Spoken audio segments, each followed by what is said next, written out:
everyone, how you doing today? My name's Kirsty, aka Both Bookish. It is time for my favourite video to film every single year and the thing that I look forward to the most every single year. It is time for my reading journal setup for 2026.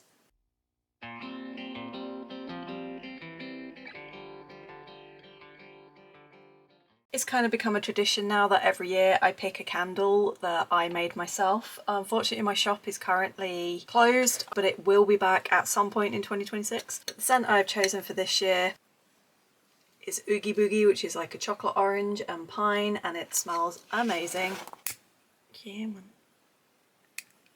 This is my reading journal for 2026. It is a Thai Fossey journal. They're an American company, and I was introduced to them by Nkechi, who I will link below. Check them out, they do amazing journal stuff. Their reading journal is very different how they lay theirs out to mine, but they're so talented and I love how they do their spreads. They were talking about this brand. I was like, I've never used them, I've only ever used Archer and Olive or Notebook Therapy, and I am aware that Notebook Therapy now do have square journals, but they still have a very tiny limited selection, and Archer and Olive are just a bit expensive right now, so I thought let's try a new brand. I absolutely love this. Can I remember the name of it? No, I'll put it on screen.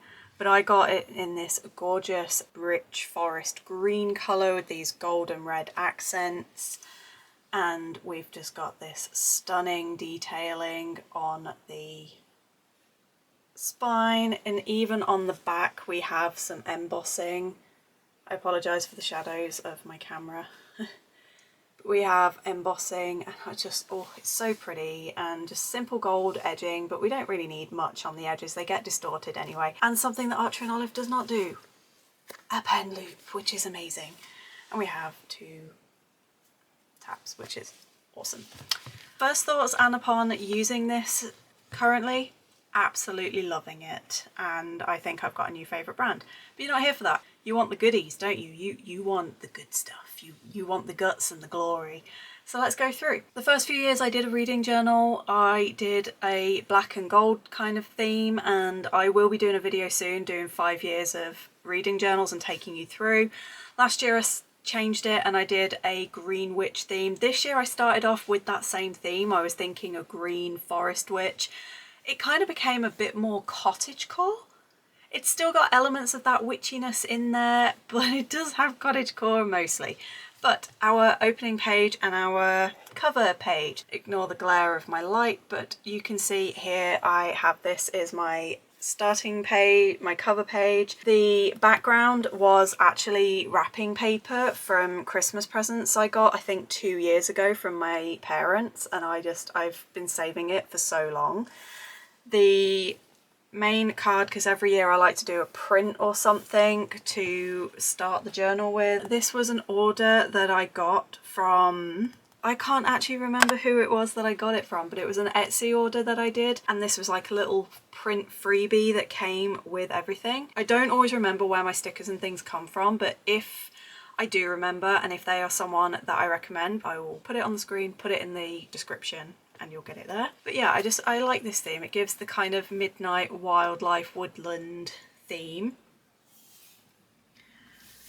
And then obviously decorated with washi tapes. But I've done things a bit differently in my journal this year. Normally I start with my goals page, and I am very goal focused and goal centric. I am going a different tactic. Instead of my goals being the main focus, they are going to take a backseat, and the main focus is just going to be having fun and just enjoying what I read and enjoying the process of filling this in. I've got goals, but I don't want them to become the central focus. So instead we begin with our books read page. This is always a favourite of mine. I absolutely love doing my shelves every single year, and I think every single year I've tried something a bit different, although the last few years this has been pretty much the layout I use, and I always do a window with a moon and I try different styles. So I've kept this all simple, but one thing I have done that I did in my 2025 journal is I have expanded on the shelf. So in 2025 I did a separate books read shelf for my manga and my regular books, but I read so much manga that I very quickly filled the manga shelves and had to come in, and I've had to stick in an extra bit to fill it. So I preempted that for next year, and I have created these little Dutch doors to expand on my shelves.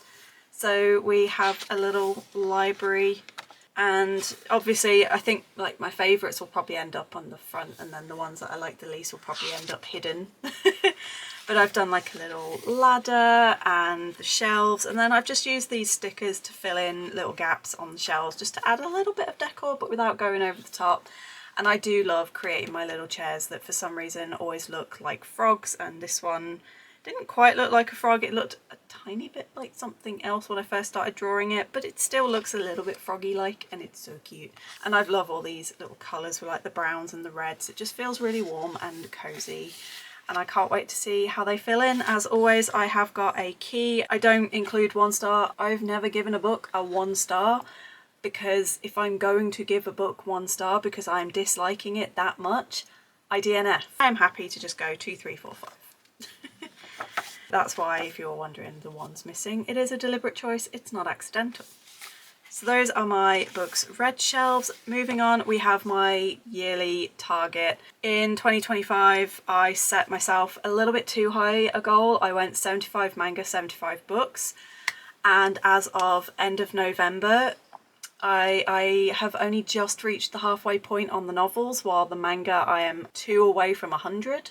So going by the fact that 2 years in a row I've read 100 manga, I have adjusted. So for next year I've gone with 30 books, and I have gone with 100 manga / graphic novel, and then each month I'll just colour those in, and then I've got a little date completed, so when I do finish them I will fill those in, and it's just nice to see.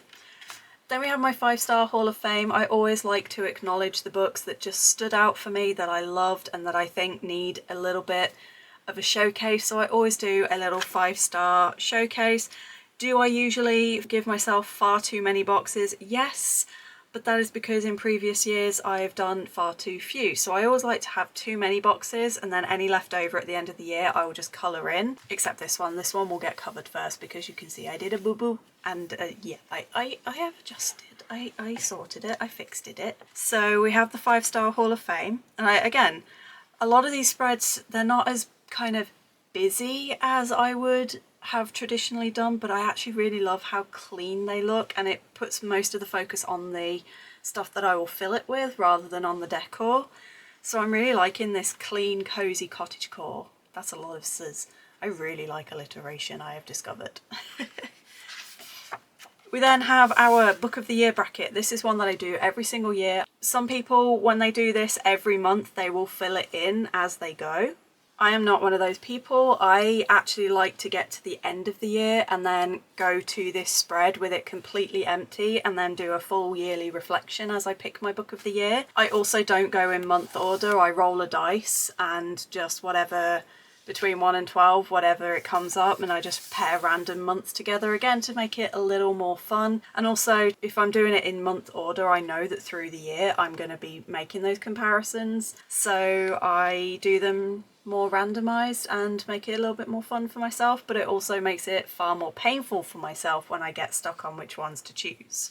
These stickers, by the way, in particular, I hugely want to promote this company because this is Crafty Planning Shop, and Jodie has been through a lot in the last couple of years. She's done everything she can to get orders out. I've been using her shop now, I think this is my 3rd or 4th year using her stuff, and her stuff gets better and better, and I just love it more and more. And as you can see on these close-ups and on these detail shots, just look how gorgeous these stickers are. And again, I will link all below, but do please check her out. She also, if you order through her website rather than on Etsy, you get loyalty points which give you discounts on future purchases. Just a little FYI. Next up, we have a returning spread from years ago. I haven't included these 2 spreads since 2022, but I have already got 3 buddy reads planned for next year, and I've got a feeling there's going to be some more going on. So I decided to bring back the buddy reads spread, and I did miscount, and I did make an oops because I forgot to do a column for the book. So that's why we've got book and buddy, my rating, their rating, and then I thought it'd be nice to do like a little, the things that we've agreed on with that book, and then if there's any disagreements, then anything there, because it seems quite amusing that apart from once, every time I've done a buddy read, we've ended up with completely different opinions and ratings. And then I also bought back my bookish birthdays because I have more friends now. Woo!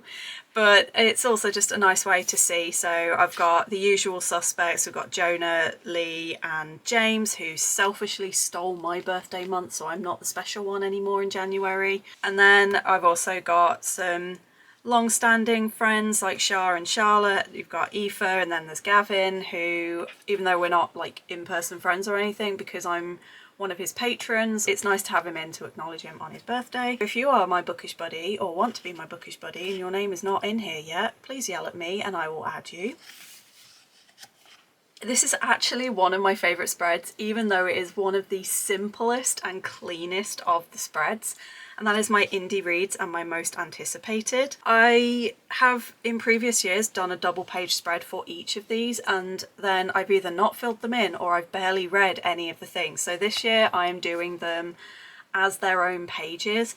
And what I do is every time I read indie or self-published books, I just print out the cover and I just put like a little gallery in there to see how many self-published authors I have supported through the year. And then for most anticipated, it's kind of self-explanatory. I will be doing a video talking through my most anticipated, but again, I print off the covers, but what I also do is I add the 5-star rating stickers if on the extraordinarily rare occasion I actually get to that book, I will then fill in what my star rating was and see, was it an amazing book or did it end up being a disappointing book?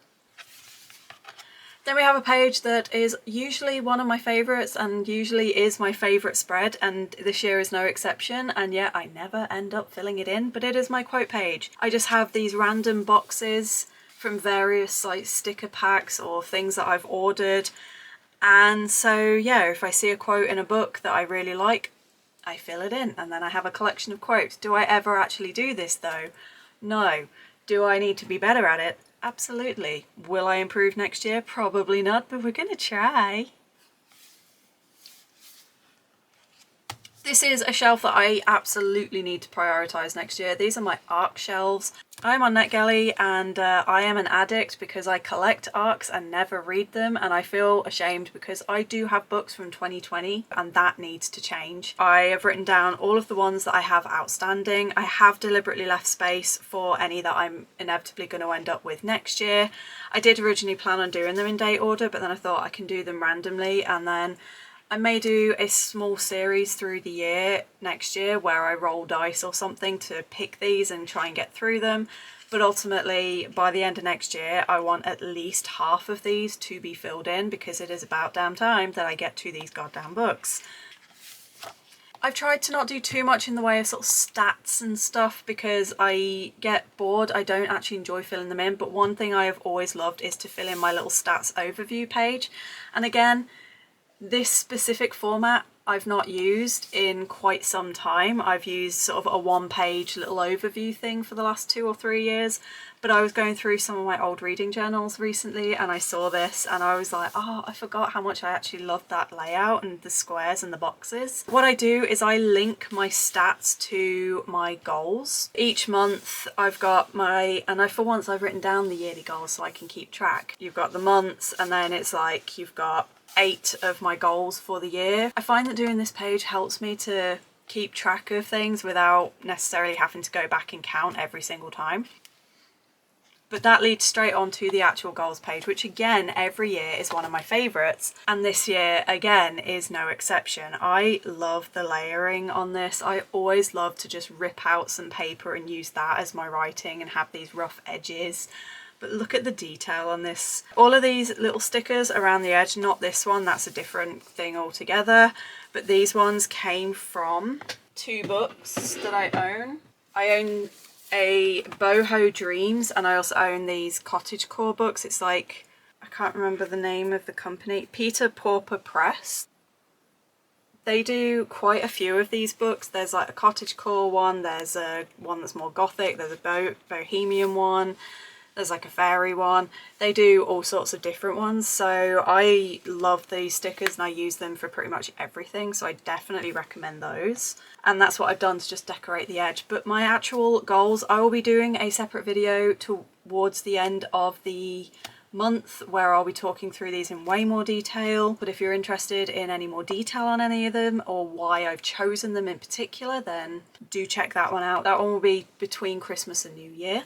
And then I did this year with my physical TBR and my ebook TBR and didn't really use it very much, and then realised that I'd miscounted somewhere along the line. So I'm starting again with my TBR takedown, but I'm only doing it for Kindle and audio next year. And the idea of this is just to keep an eye, especially as I do fall victim to the Stuff Your Kindle events. I've been a lot better at it this year, but previously I had over 100 books purely from Stuff Your Kindle, and yeah, it got a bit crazy and I've not been reading them.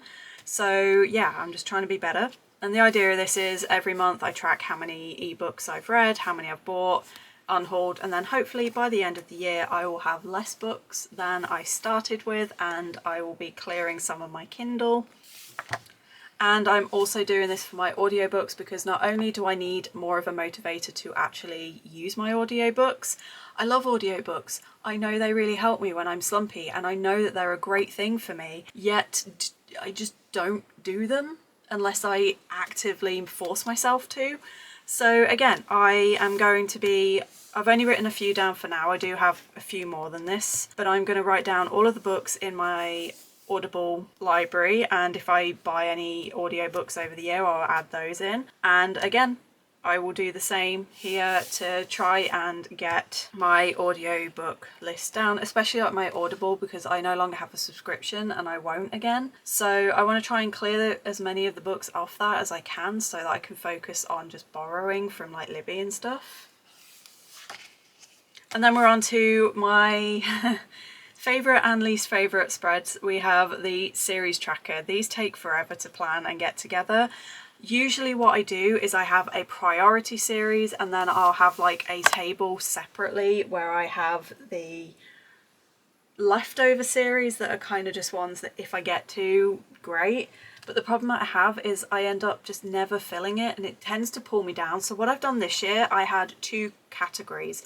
I had the series that I own all of the books to so I can complete, and then the ones that I had at least the next book in the series, if not more. I have left a little bit of room, so if I start any more or if I buy any more books for series that I haven't included yet, I can add those in later. But for now, I just wanted to focus on these are the series that I can complete or that I can make a good dent in by the end of next year if I can. And I also do have a plan for next year where I will be doing a series takedown throughout the year, and hopefully I will get as many of these done as possible, because it is actually insane that Girls of Paper and Fire and that The Shadow Game is still on this list when it has been 6 years. You can see I've still got the greatcoats. I've 16 Souls. Did not realise that was only actually, even though there's 3 books, the third book is a prequel. So I was like, oh, the actual series is only a duology. And I've had the second book, and I've been holding off reading it until the third book came out because I wanted to read them all together.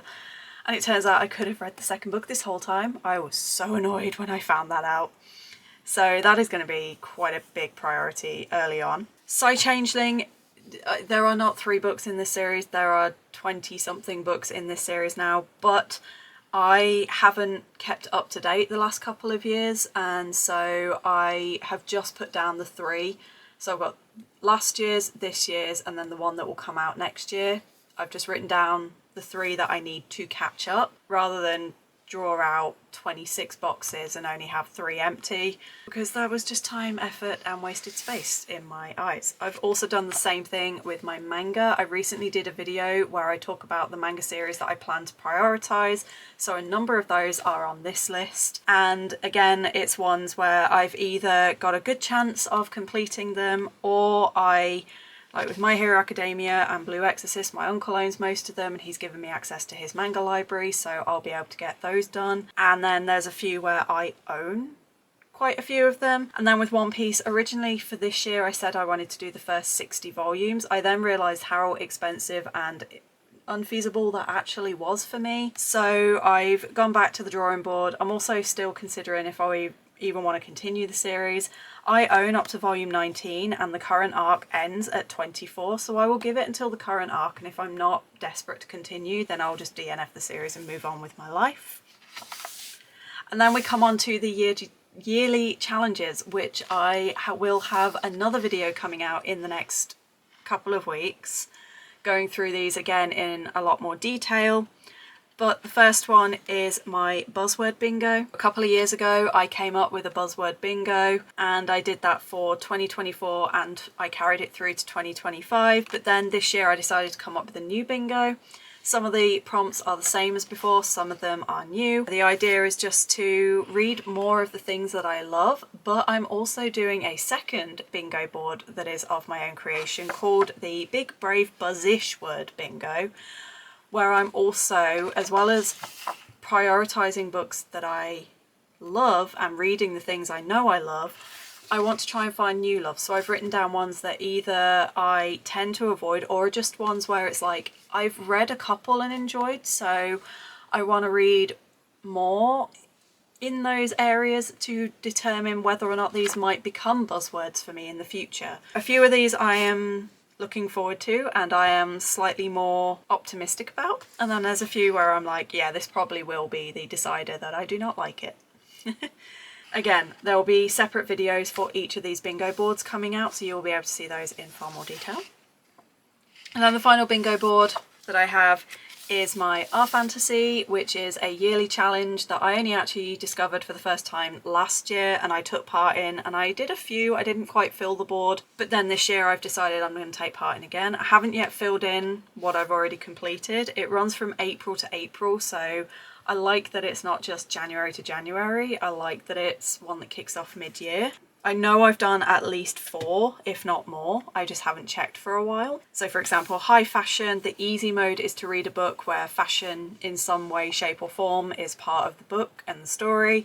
And then the hard mode, because they have like 2 modes for each, and then hard mode is that the main character is actually a clothes maker. I did Spin the Dawn by Elizabeth Lim for this one because she is a dressmaker and enters a dressmaking competition.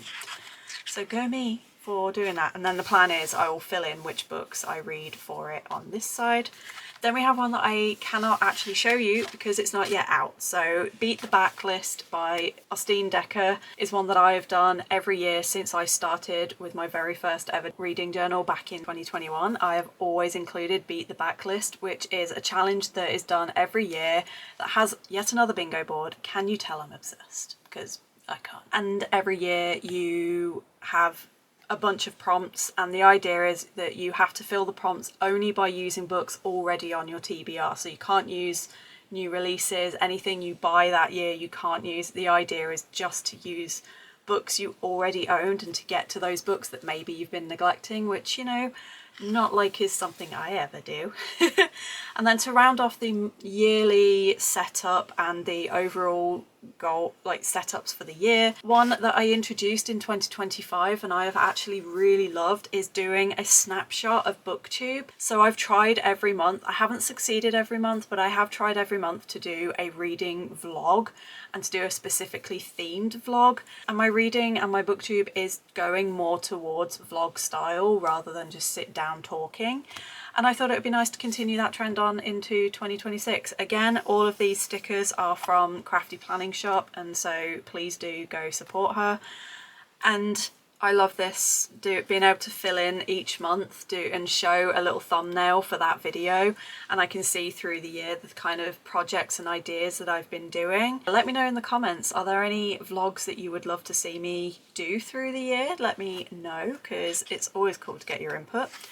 And then I just have a spare page here that will eventually be my January spread, and I will talk more about that in January. That is my reading journal setup for the year.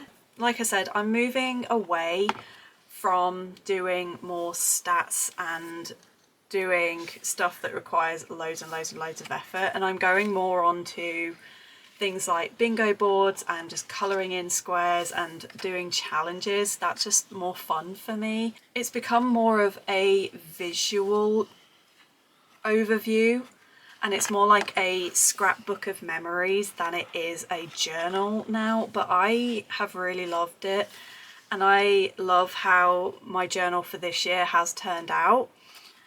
And so that's the way I'm moving forward with it in future, that instead of it being all about filling in graphs and charts and all of this and writing about every single book that I read, instead it's going to be me going through and just seeing at a glance all the stuff that I got up to through the year, and just having this really cool memory bank that I can go through at any time, and I can use it as inspiration for the future as well. Let me know in the comments which spread was your favourite.